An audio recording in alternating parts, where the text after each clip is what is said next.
Okay, dah start recording. Alright guys, saya akan mula share my entire screen. Okay, hope you guys ready with your notes. Okay, regarding your assignment, lab and everything, we will do it on another session. Means saya akan brief dalam sesi yang lain lah, not during this Google Meet recording. Okay, so can everyone see this Kingdom Planté on my PowerPoint slide? Boleh, Sir? Boleh? Okay, ngam. And so I also need to have this on my side as well. Macam saya dah cakap kan, always saya akan kena ada this map. So called the map on my side. Really always readily accessible for this chapter. Whenever we study this chapter of biodiversity, we always need to have this map. Okay, so Bismillahirrahmanirrahim. So I will proceed and saya akan mulakan dengan the next part, Kingdom Planté. Actually, on our last session, we already have discussed up until introducing to you guys all the names of these groups.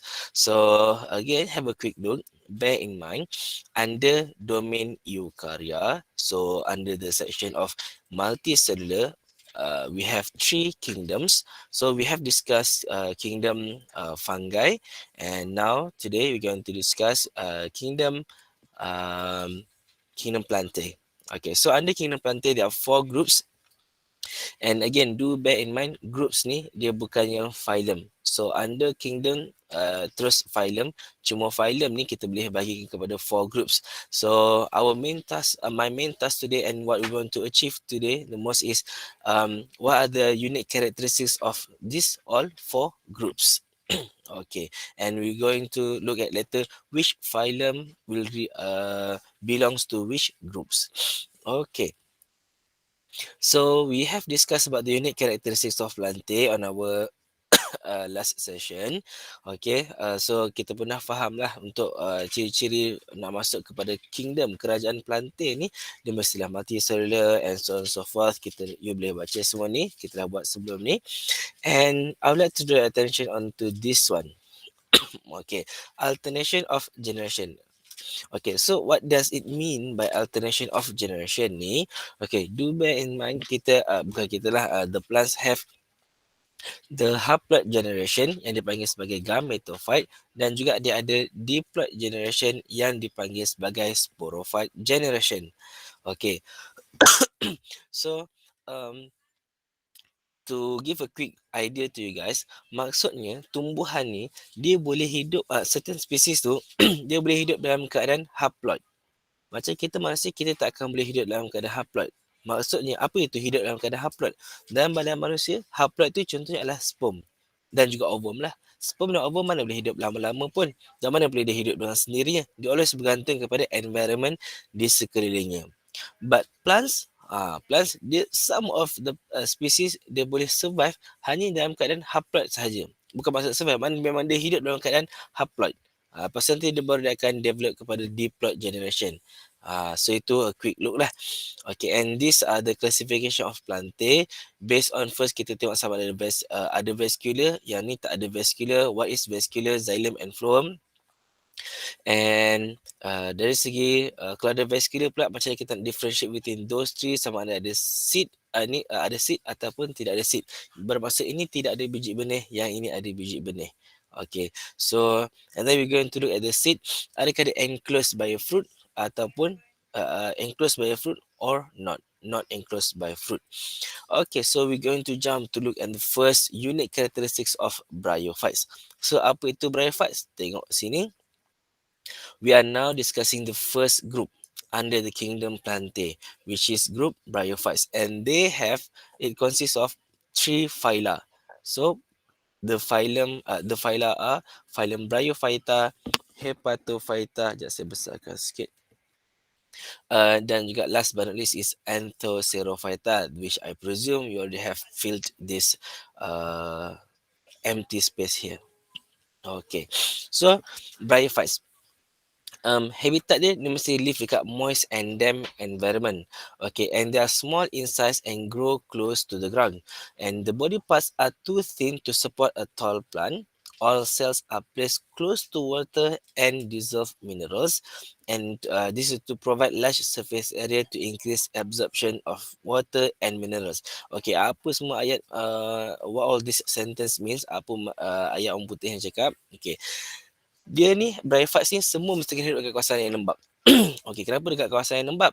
Bukannya Asim mungkin sesuai ke kalau dia hidup dengan korang sampai lembab-lembab tu, cik gerau gerau. Okay, so dia kena hidup dekat kawasan lembab. So apa? Ingat balik, look at this slide. Dia tidak ada vascular, means dia tak ada xylem and phloem. Ada nak cuba masuk ke? Okay. Okay.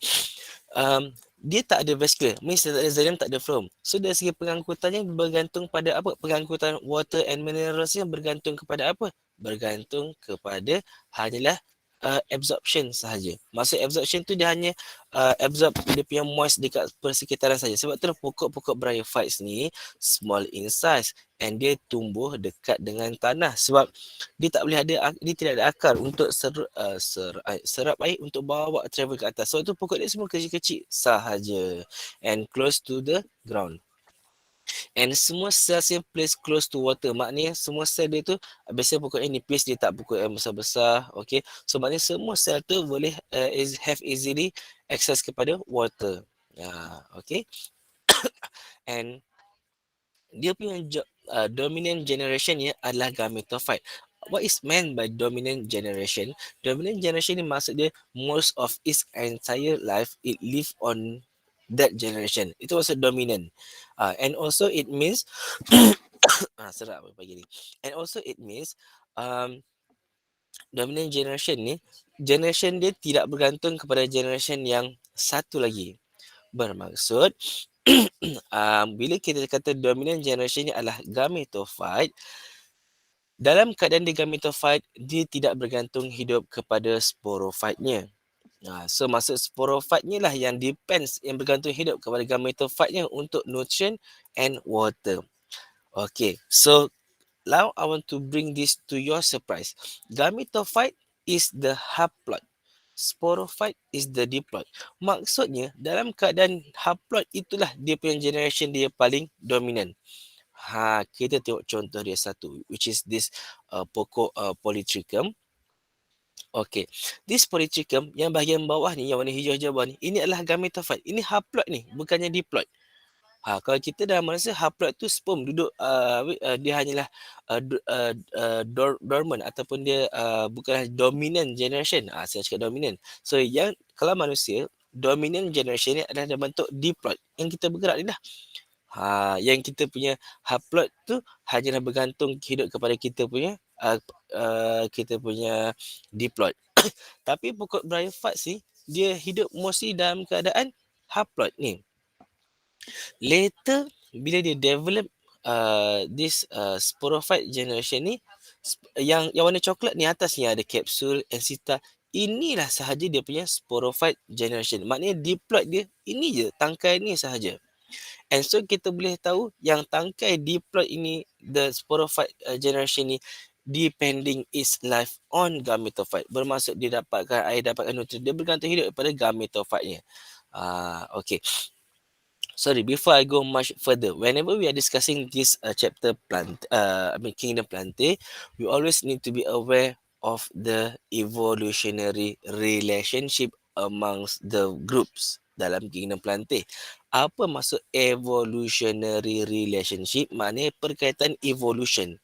So kita nak cakap dekat sini, saya nak highlight lagi sekali, bryophyte ni paling primitif, paling tak maju, paling tidak advance, followed by pteridophyte, followed by gymnosperm, dan yang paling advance adalah angiosperm.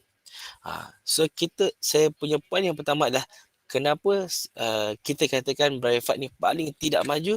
Number one, dia tak ada dia small, size dia small. Dia punya dominant generation ni gametophyte. Main dia hidup mostly dalam keadaan haploid. Tak majulah, tak advance lah. And kalau dia ada sporophyte generationnya pun, sporophyte generation yang diploid itu bergantung hidup kepada gametophyte-nya. Ada ke diploid bergantung kepada haploid? Macam itulah maksudnya. So dia tak advance. Sangat noob lah. Okay.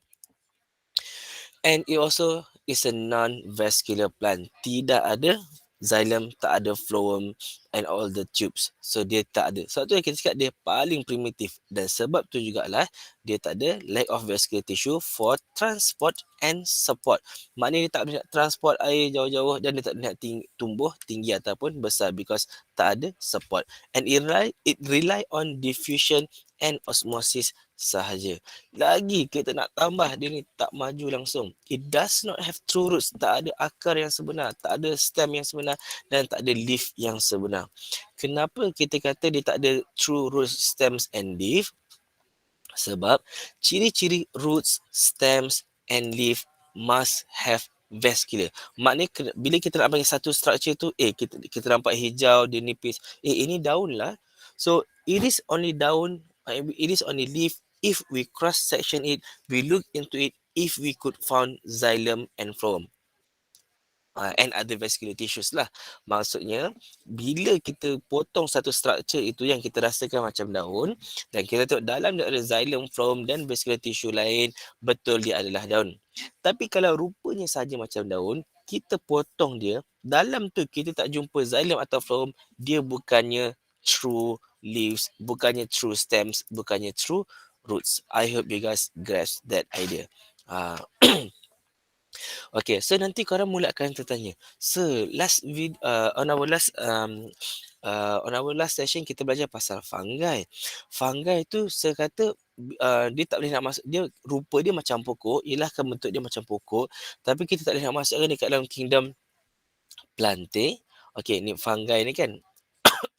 Fungi ni kita tak boleh nak masukkan kingdom Plantae sebab saya kata dia tidak ada true roots, stem and leaf. So kenapa bryophytes ni ini tak ada true root, stem and leaf, kita masukkan juga dekat dalam kingdom Plantae. So dia adalah pengecualian untuk bryophytes ni sebab mostly dia fits untuk unique characteristics yang lain, which are dia buat photosynthesis. Macam tu. Even though dia tak ada true roots, tapi dia ada structure yang seakan-akan roots. Nanti kita tengok nama dia apa. Okay. And the cell wall also diperbuat daripada cellulose. Kalau yang fungi ni tadi, cellulose ni diperbuat daripada chitin, CHITIN. So dia tak sama. So sebab tu dia tak boleh nak masuk dalam kingdom Plantae.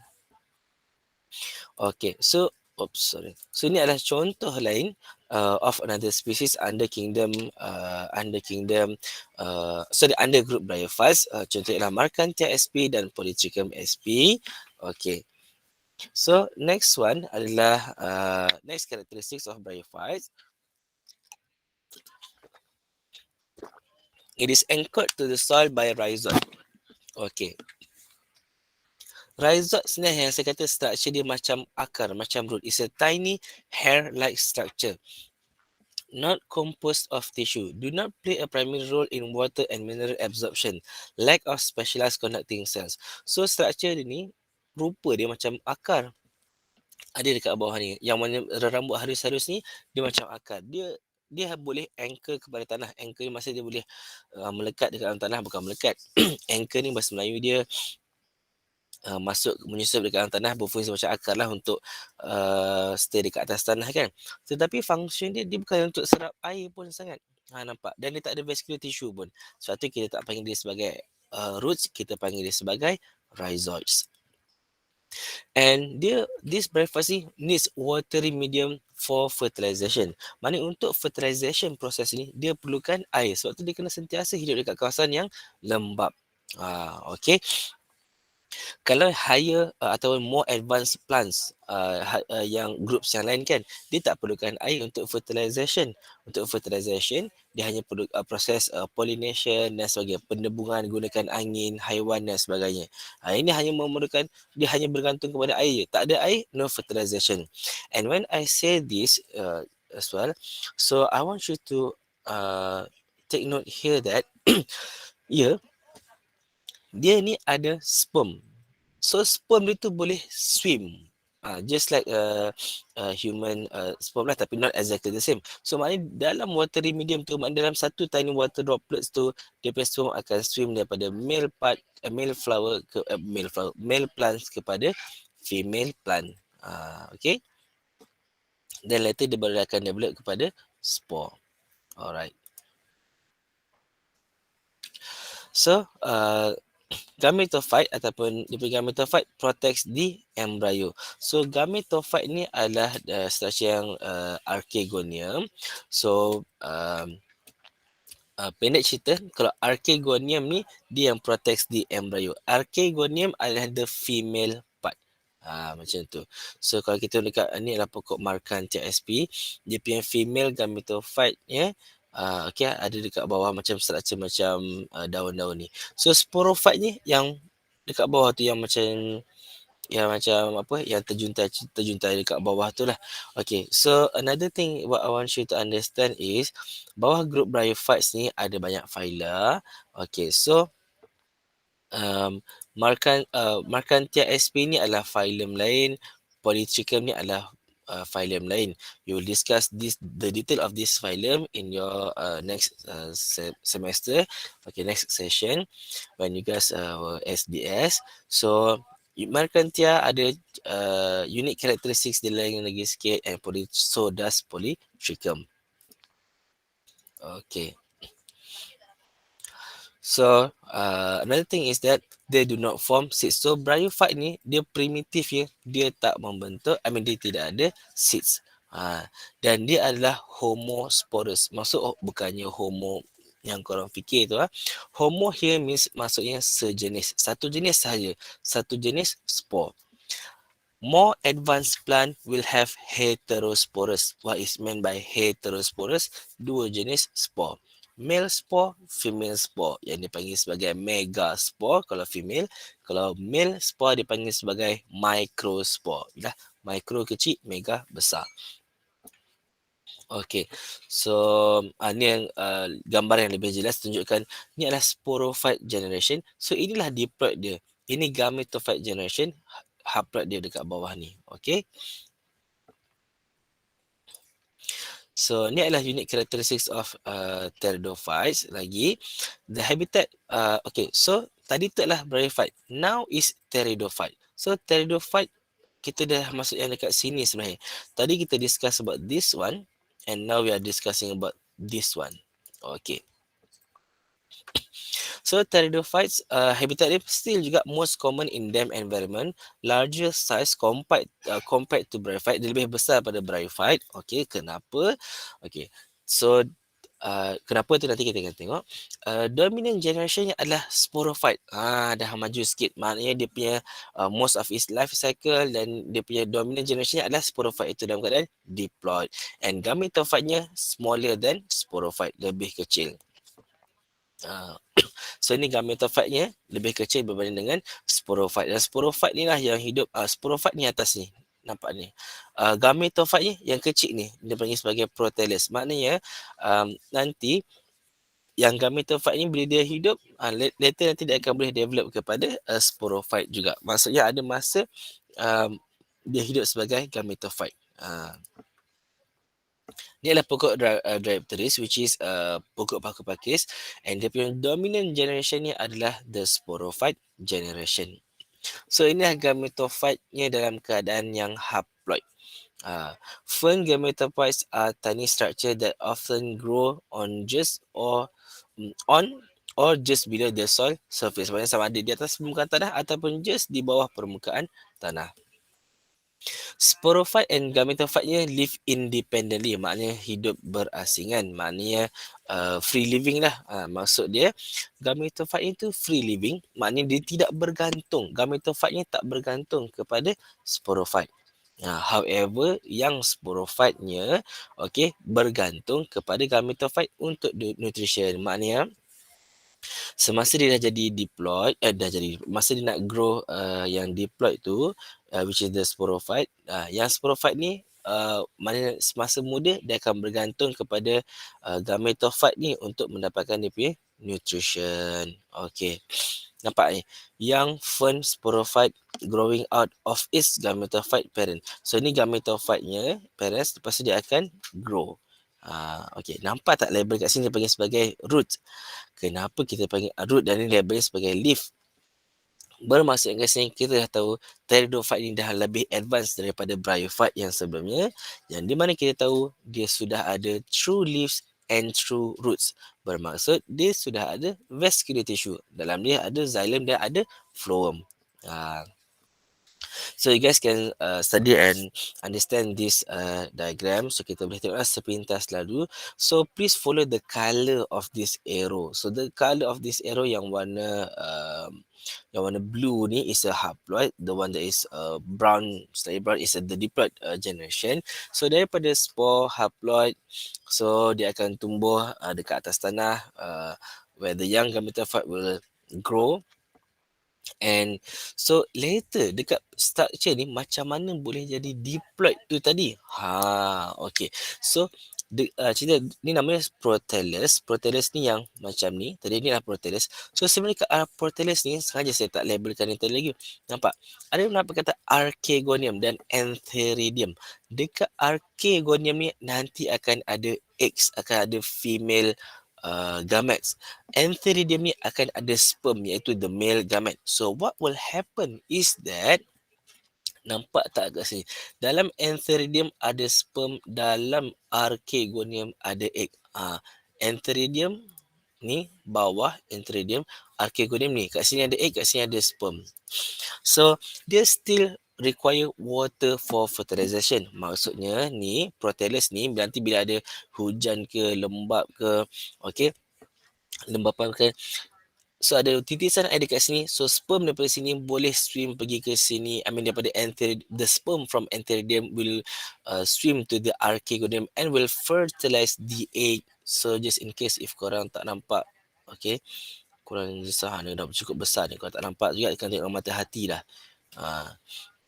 Dah tu mata dah tak boleh pakai, tengok mata hati. Okay, so lagi besar lah kan. So antheridium, and ini adalah dia punya archegonium. So sperm dekat sini akan swim, berenang ke tepian, berenang, bedok, bagi signal masuk traffic light. Okay, masuk dekat sini, baru dia akan fertilize dengan egg dalam archegonium. Bila dah fertilize, barulah jadi dia the zygote, the diploid, the later will develop into the sporophyte generation. So bila dia grow, nampak bila dia keep on grow, this sporophyte, the young sporophyte, maknanya semasa dia masih muda, dia bergantung hidup kepada gametophyte. Bila dah besar, dia akan melupakan gametophyte-nya. Harap korang jangan macam tu lah kan, jadi jangan macam fern ni. So ini adalah dia punya mature sporophyte, pokok paku pakis yang korang nampak tu, yang korang nampak secara besar-besar tu lah. Okay, and the life cycle will continue. Dekat bawah dia tu akan ada banyak spore, sporangium. Sorus ni maksudnya sekumpulan sporangium. Fiddlehead ni memang nak start grow tu lah. The sporangium, ini adalah sporangium. Inside the sporangium, when it pops, it will disperse the spore, and the spore later will grow on the soil, blah blah blah, continue, and the same cycle will continue back again. Okay, next of the simple characteristics of pteridophyte. Okay, they have a simple lignified vascular tissue. Dia ada simple xylem. Okay, so dia tak adalah yang dia belum lagi level yang complicated. Sebab tu dia tulis kat sini simple lignified vascular tissue. At least dah ada lah juga daripada tak ada langsung kan. Macam bryophyte tu tak ada langsung. But the vascular tissue is not well developed.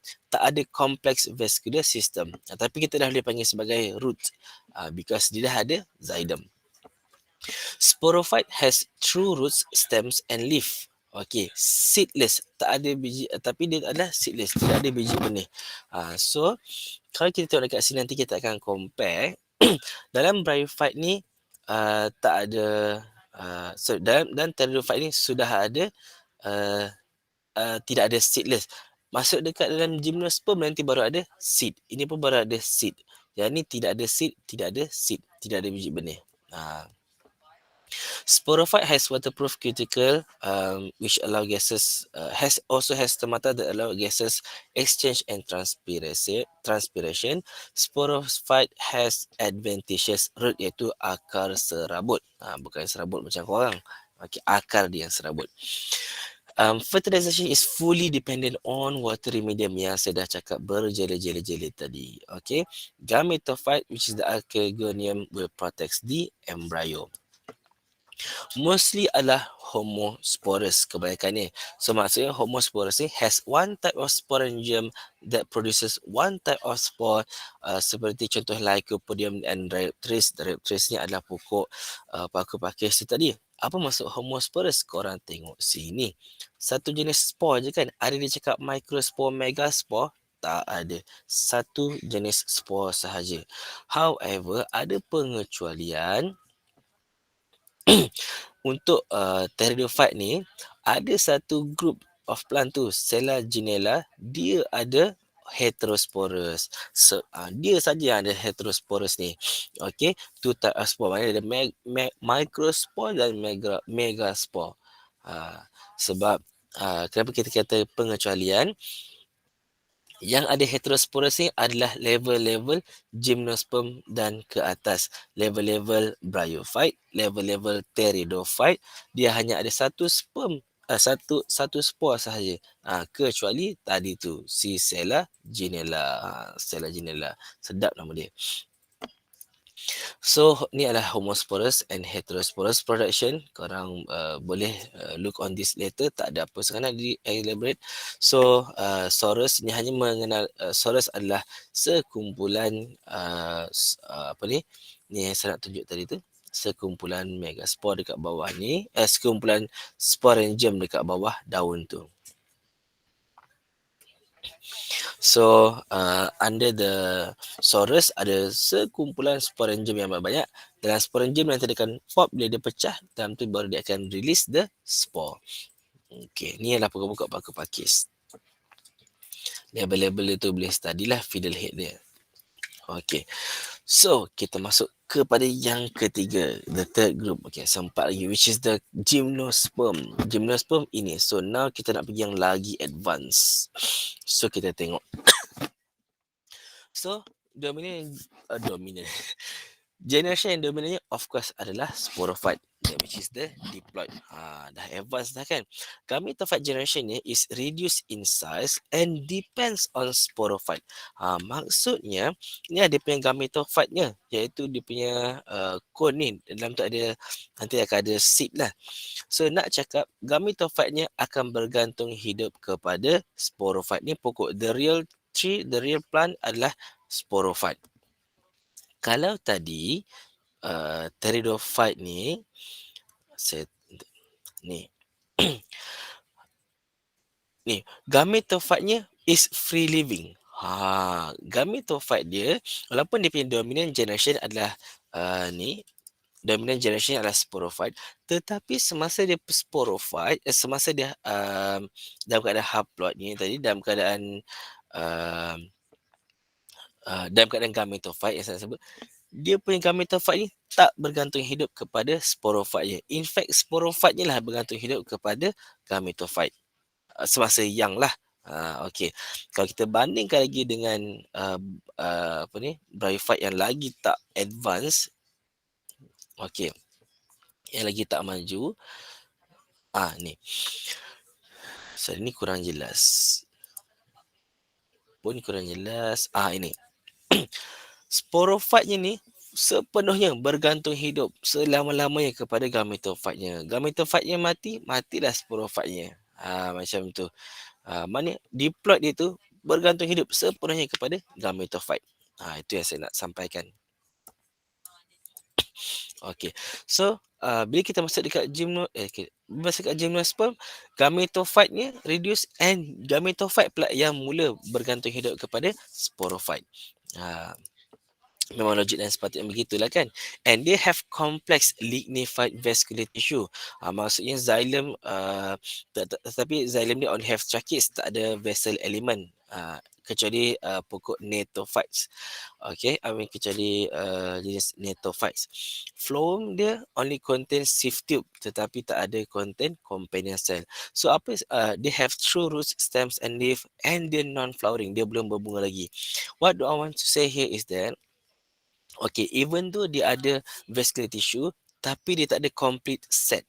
Maksud tak ada complete set tu adalah sepatutnya xylem kan ada tracheids, ada vessel element, tetapi dia hanya ada tracheids saja, dia tak ada vessel element. Phloem sepatutnya ada sieve tube dan ada companion cell, tapi dia hanya ada sieve tube, tak ada companion cell.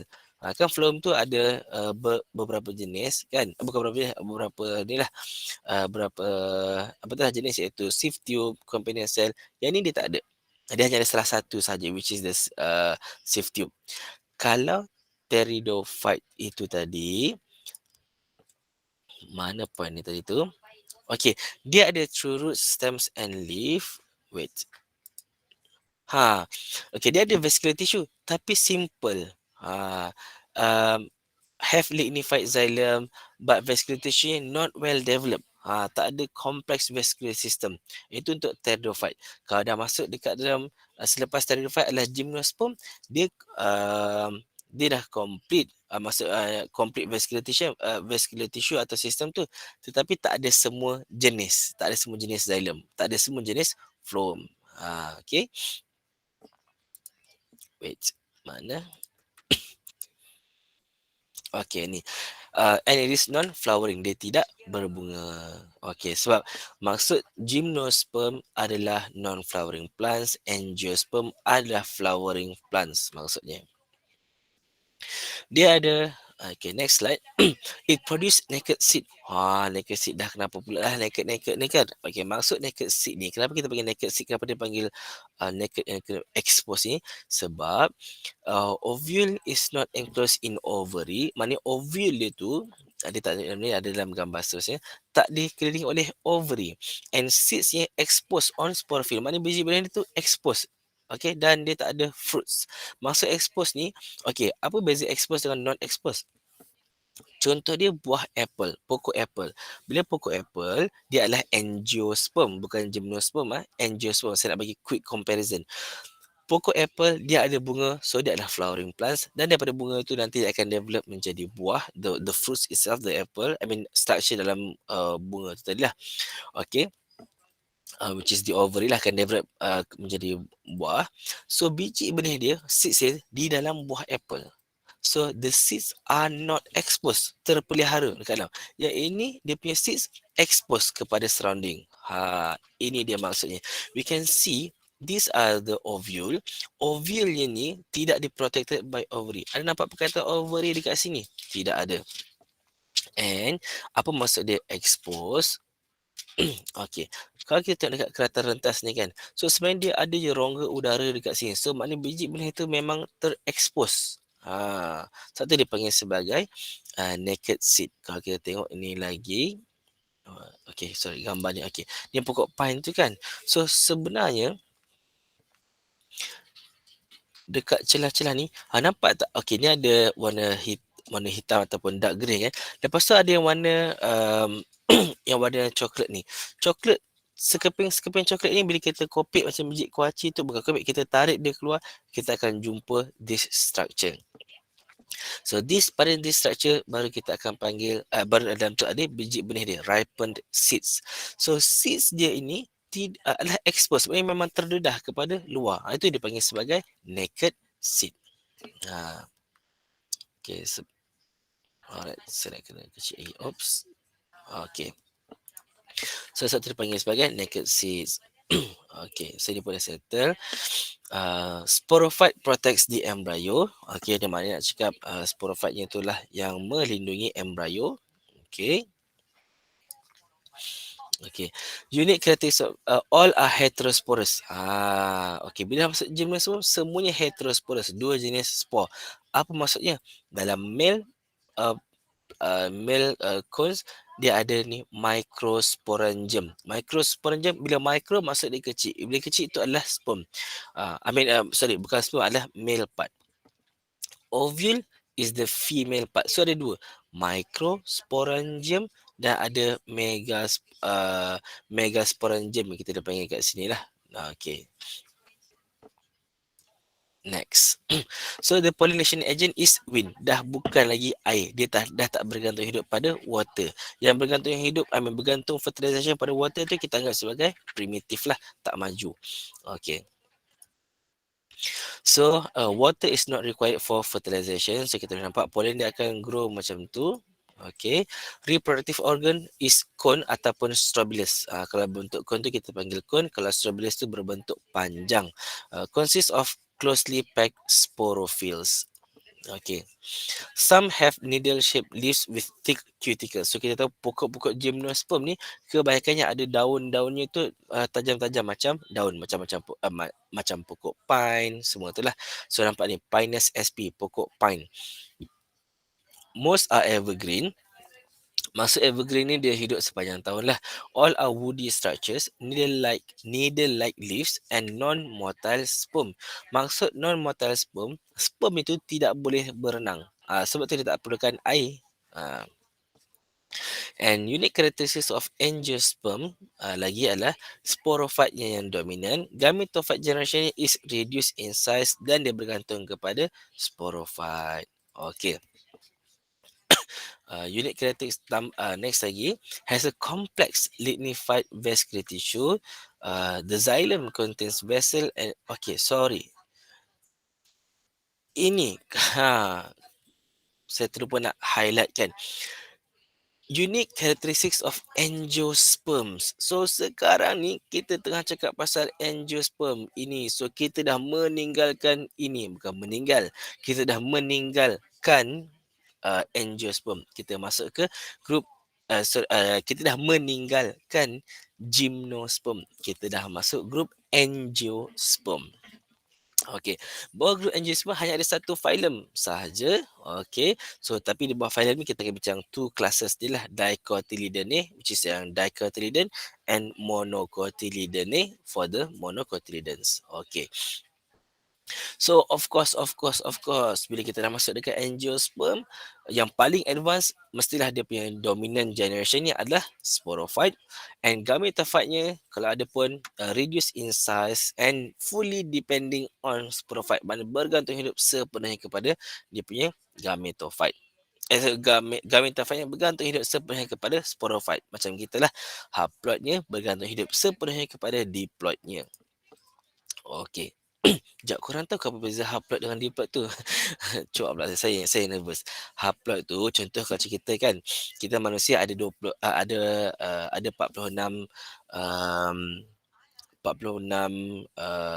kromosom. Itu adalah diploid. Haploidnya dalam kita punya sperm or ovum tu separuh saja jumlah kromosom tersebut, iaitu 23. Itu maksud dia haploid. Macam itulah.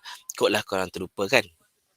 Okay, so untuk angiosperm ni dia ada complex and lignified vascular tissue, and dia punya xylem lengkap. So dia punya vascular tissue lengkap, dan collection of xylem pun juga lengkap. Dia ada vessel element dan juga dia ada tracheids. Phloem-nya ada companion cell dan ada sieve tubes, and dia ada true root stems and leaves of course, and dia adalah flowering plants. Dia adalah tumbuhan berbunga. Namanya pun angiosperm. Okay. And dah macam orang jual produk pula kan. Daripada awal saya duduk promote je. Okay. Seed, I'm selling the knowledge for free. Seed is protected. Okay. Ovule is enclosed in ovary. So kalau kita tengok ovule, kita kasih up sikit. So this is the ovule. Ovule ni lah nanti akan jadi biji benih. So it is enclosed di dalam ovary. Mana ovary-nya? Ni yang besar-besar ni nanti. Ni.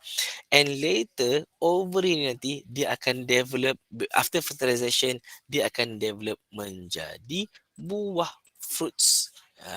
Macam tu. Tak boleh kecil, kenapa? Okay. Next. Okay. Sikit lagi masa. Kita ada beberapa minit. Kita setengah jam 1 minit. Okay 1 minit atau 2.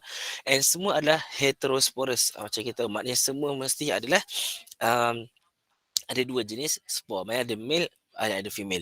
And no need water for fertilization. Yang perlukan water yang noob sahaja. Okay. The sperm cells are non-motile. Okay. and the pollen tube help the sperm cell to reach the egg, and sporophyte will protect the embryo. And the reproductive organ is flower. Okay, flowers are bright, scented, and offer pollen or nectar as food. So several pollination agents like insects, animals, and wind. And dia boleh buat undergo double fertilization. So untuk gymnosperm dan yang belakang tu tak ada double fertilization. Okay, so basically kita dah habis bincangkan Brio, Teredo, Angio dan Angiosperm dan Gymnosperm and Angiosperm ni. Sekarang kita nak put all in summary the evolutionary relationship daripada Bryophyte sampai Angiosperm. Lagi sekali saya bantu korang. Okay, kita we have the BPGA. So size of plant kecil, besar, paling besar. Size of gametophyte visible to unaided eye. Maknanya kita boleh nampak gametophyte yang tu nampak di depan mata. Yang ini gametophyte iaitu the haploid generation is very microscopic. Kita kena tengok gunakan mikroskop kadang-kadang. Okay. And the dominance of gametophytes and sporophyte. Okay, bryophyte dia punya gametophyte yang dominan, yang lagi tiga ni sporophyte-nya yang dominan, dah makin advance. Okay. Dependence of gametophyte and sporophyte. Dalam bryophyte, sporophyte tu yang depending on the gametophyte. Diploid yang bergantung kepada haploid. Dalam pteridophyte, gametophyte and sporophyte live independently. Bermaksudnya saling tidak bergantung antara satu sama lain. However, do bear in mind, yang sporophyte itu sporophyte yang masih kecil, dia bergantung hidup kepada gametophyte. Masa dia kecil, masa nak mula tumbuh tu je.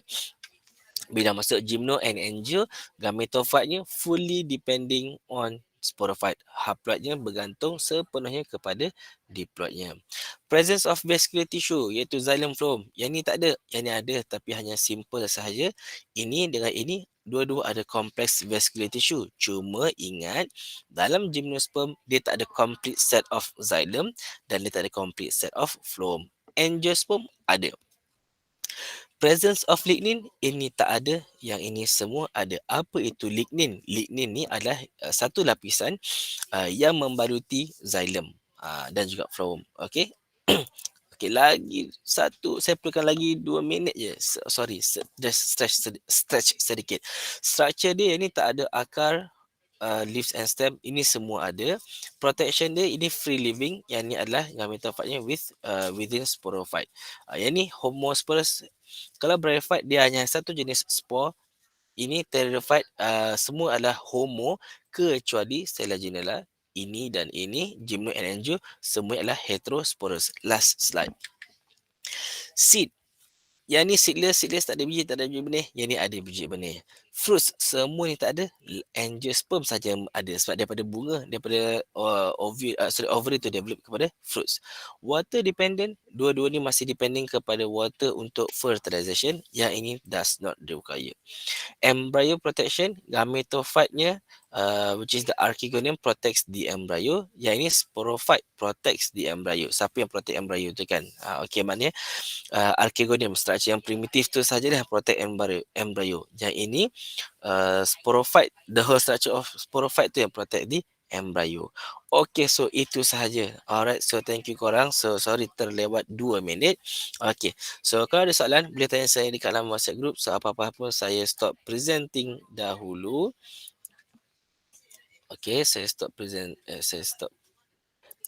presenting and saya stop recording. Okay, stop recording.